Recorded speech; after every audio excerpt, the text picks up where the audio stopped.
ನಮಸ್ಕಾರ ವೀಕ್ಷಕರೇ, ಸುನಿತಾ ಸೃಜನಾತ್ಮಕ ವಾಹಿನಿಗೆ ನಿಮ್ಮೆಲ್ಲರಿಗೂ ಸ್ವಾಗತ. ಈ ದಿನ ಏನಪ್ಪ ಇದು ಖಾದ್ಯ ಅಂತ ಅಂದ್ಕೊಂಡ್ರೆ, ಹೌದು, ಇದು ನೋಡೋಕ್ಕೆ ಲಾಡು ಥರ ಕಾಣುತ್ತೆ, ಆದರೆ ಲಾಡು ಅಲ್ಲ. ಇದು ಗುಳಿಗೆಯಿಂದ ಮಾಡಿದಂತಹ ಗುಳಿಗೆ ಉಂಡೆ ಅಂತ ಹೇಳ್ಬೋದು. ಹಾಗೆ ಸೇವು ಬರುತ್ತಲ್ಲ, ಖಾರ ಸೇವು, ಅದರಿಂದ ಮಾಡಿದಂತಹ ಅದ್ರ ಉಂಡೆನೂ ಹೌದು. ಎರಡು ರೀತಿ ಉಂಡೆಗಳನ್ನ ಹೇಗೆ ಮಾಡೋದು ನೋಡೋಣ ಬನ್ನಿ. ನೋಡಿಲ್ಲಿ ಅರ್ಧ ಕೆ ಜಿಯಷ್ಟು ಗುಳಿಗೆ ತೊಗೊಂಡಿದ್ದೀನಿ, ಹಾಗೆ ಅರ್ಧ ಕೆ ಜಿಯಷ್ಟು ಸೇವು ತೊಗೊಂಡಿದ್ದೀನಿ ಇಲ್ಲಿ. ಆದರೆ ನಾವು ಮುಂಚೆನೇ ಹೇಳಿರಬೇಕಲ್ಲಿ ಅವರಿಗೆ, ಖಾರ ಮಾಡ್ತಾರಲ್ಲ ಅಂಗಡಿಯವರಿಗೆ, ಇದಕ್ಕೆ ಖಾರ ಹಾಕಬೇಡ್ರಿ ಅಂತ. ಅವಾಗ ಅವರು ಕೇವಲ ಉಪ್ಪಷ್ಟೇ ಹಾಕಿ ಹಾಗೆ ಇಟ್ಟಿರ್ತಾರೆ. ಹಾಗೆ ನಾನು ಹೇಳಿ ತೊಗೊಂಡು ಬಂದಿರೋದಿದು. ನೋಡಿರಿ, ಇಲ್ಲಿ ಎರಡು ಅರ್ಧ ಕೆ ಜಿ ತೊಗೊಂಡಿದ್ದೀನಿ. ತುಂಬ ಸುಲಭ, ಮಾತ್ರ ರುಚಿ ಮಾತ್ರ. ಬೆಲ್ಲ ಸರಿಯಾದ ಪಾಕ ತೆಗೆಯೋ ವಿಧಾನ ನಾನು ಏನು ವಿಡಿಯೋ ಮಾಡಿದ್ದೀನಿ ಅಂದ್ಕೊಂಡಿದ್ದೀನಿ, ಅದು ವಿಡಿಯೋನೇ ಆಗಿಲ್ಲ. ಹಾಗಾಗಿ ನೋಡಿ, ಈ ರೀತಿ ಗಟ್ಟಿಯಾಗಿರಬೇಕದು. ಅಲ್ಲಿ ಅದು ಇನ್ನೂ ಸ್ವಲ್ಪ ಗಟ್ಟಿಯಾಗಲಿ, ಕುದೀತಾ ಇರಲಿ. ಅಷ್ಟೊತ್ತಿಗೆ ನಾವೀಗ ಖಾರಕ್ಕೆ ತುರಿದಿಟ್ಕೊಂಡಿರೋಂಥ ಒಣ ಕೊಬ್ಬರಿ ಹಾಕಬೇಕು. ಹಾಗೆ ಗಸಗಸೆ, ಇದು ತುಂಬ ರುಚಿಯಾಗುತ್ತೆ. ಈಗ ಒಣ ಕೊಬ್ಬರಿ, ಗಸಗಸೆ ಅವೆಲ್ಲ ಹಾಕಿ ಮಾಡೋದ್ರಿಂದ ಉಂಡೆಗಳು ತುಂಬ ರುಚಿಯಾಗುತ್ತೆ. ಹಾಗಾಗಿ ನಾವು ಇದಕ್ಕೆ ಎಷ್ಟು ಹಾಕ್ತೀವೋ ಅಷ್ಟು ಚೆನ್ನಾಗಿ ಬರುತ್ತದು ರುಚಿ. ನೋಡಿ, ಈಗ ನಾನು ಈಗಾಗಲೇ ಮ್ಯಾಜಿಕ್ ಪುಡಿ ಅಂತ ಹೇಳಿ ತೋರಿಸಿದ್ದೀನಲ್ಲ, ಏಲಕ್ಕಿ, ಒಣ ಶುಂಠಿ ಎಲ್ಲ ಹಾಕಿ ಮಾಡಿರೋಂಥ ಪುಡಿ ಇದು.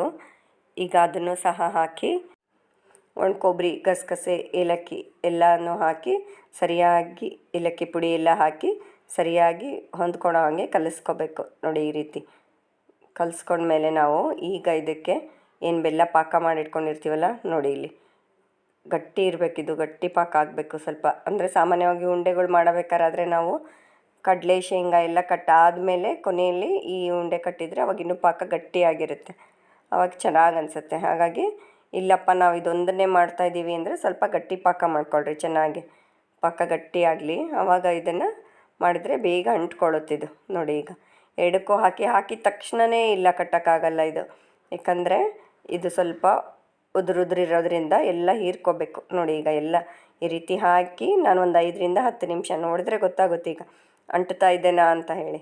ಈಗ ನಾನು ಸುಮಾರು ಒಂದು 5ರಿಂದ 10 ನಿಮಿಷ ಈ ರೀತಿ ಕಲಿಸ್ಬಿಟ್ಟು ಹಾಗೆ ಎತ್ತಿಟ್ಟಿರ್ತೀನಿ. ಆಮೇಲೆ ನಂತರ ನಾನು ಉಂಡೆಗಳಾಗಿ ಮಾಡಿಡ್ತೀನಿ ಇದನ್ನು. ನೋಡಿ, ಈಗ ಚೆನ್ನಾಗಿ ಎಲ್ಲ ಬೆಲ್ಲ ಹೊಂದ್ಕೋಬೇಕು, ಅದಕ್ಕೆ ಗುಳಿಗೆಲ್ಲ ಹತ್ತಬೇಕು. ಆ ರೀತಿ ಮಾಡಿಟ್ಟು ನೋಡಿ, ಇನ್ನೊಂದು ಸ್ವಲ್ಪ ಇಡಿಸ್ತಾ ಇದೆ. ಹಾಗಾಗಿ ಇನ್ನು ಸ್ವಲ್ಪ ಹಾಕಿ, ಗೊತ್ತಾಗುತ್ತೆ ಹೆಂಗೆ ಮಾಡ್ತಾ ಹೋದಾಗ, ಅದು ಅಂಟು ಥರ ಆಗುತ್ತೆ. ಆವಾಗ ನಾವು ನೋಡಿ, ಈಗ ಚೆನ್ನಾಗೆಲ್ಲ ಕಲಸಿ ಬಿಟ್ಬಿಡಬೇಕು.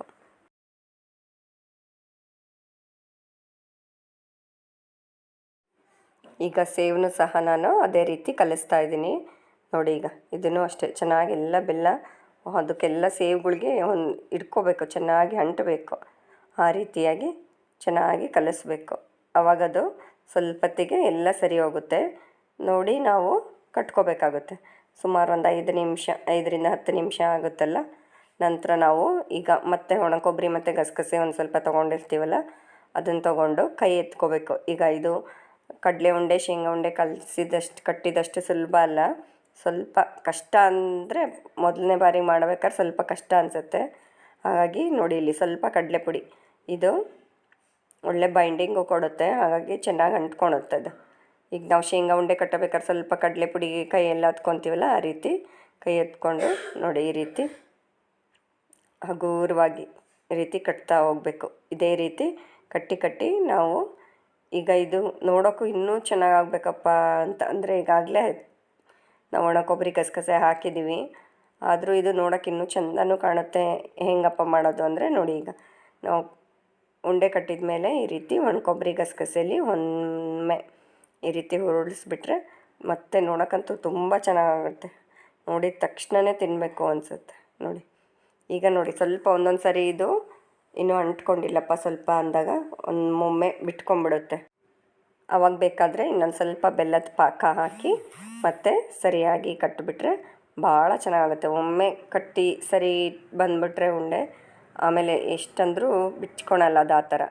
ಈಗ ನೋಡಿ, ಈಗ ಇದಕ್ಕೊಂದು ಸ್ವಲ್ಪ ಕಡಲೆಪುಡಿ ಹಾಕಿ ಇದನ್ನು ಸಹ ಸೇಮ್ ಅದೇ ರೀತಿ ಸ್ವಲ್ಪ ಕಡಲೆಪುಡಿಯಲ್ಲಿ ಎತ್ಕೊಂಡ್ರೆ ಅಂಟಲ್ಲ ಕೈಗೆಲ್ಲ. ನೋಡಿ, ಈ ರೀತಿ ಎಷ್ಟು ಚೆನ್ನಾಗಿ ಮಾಡ್ಬೋದು ಅಂದರೆ ಭಾಳ ರುಚಿಯಾಗಿರುತ್ತೆ. ನೋಡಿ ಈ ರೀತಿ ಮಾಡಿ ಇದರಲ್ಲಿ ಉರುಳಿಸಿ ಸೇಮ್ ಇದೇ ರೀತಿ ಎರಡನ್ನೂ ಮಾಡಿಬಿಟ್ರೆ ಆಯಿತು.